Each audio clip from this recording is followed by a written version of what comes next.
आधार card तैयारी करिबा बेले रुहंतु खूब सतर्क। जीवन में केवल थरे बदलाई हेब एही सूचना। तेबे कौन रही नहीं संपूर्ण अपडेट टी चलतु देखा।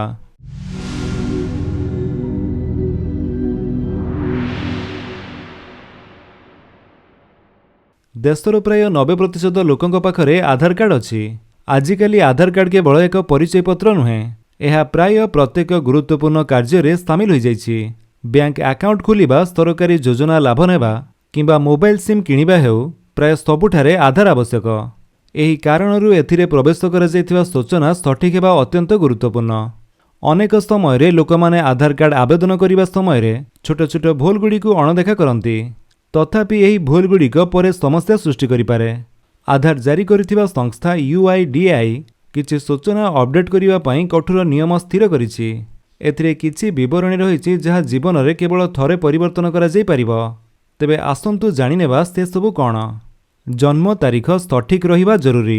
आपणको आधार कार्ड रे लिपिबद्ध जन्म तारीख अत्यंत गुरुत्वपूर्ण।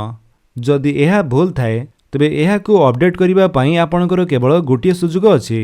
एहार अर्थ हेउछि आपण आपणकर जीवन काल रे केवल थरे ही सूचना संशोधन करि परिबे।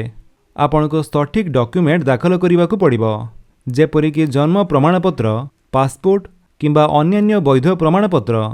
UIDAI केवल ही डॉक्यूमेंट गुडी को जांच करिबा परे परिवर्तन पई मंजूरी देइथाए। जदि सूचना प्रथम थर पई सठिक भाबरे अपडेट करा जाय न थाए किंबा द्वितीय थर परिवर्तन करिबा को चेष्टा करा जाय, तेबे अनुरोध ग्रहण करा जिवो नाही। तेणु आधार पई आवेदन करिबा किंबा अपडेट करिबा समय रे सठिक जन्म तारीख सूचना प्रदान करिबा अत्यंत जरूरी। सेहि भली जेंडर बा लिंग गोटिए थर करिहेबो परिवर्तन।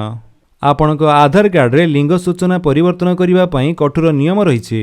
UIDAI नियम अनुसार एही सूचना जीवन रे केवल थरे अपडेट करा जाय परिबो।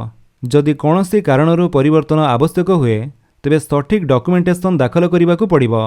से भली जीवन रे केवल 2 थर निजर ना परिवर्तन करिहेबो, ताठारु अधिक थर संभव नुहे।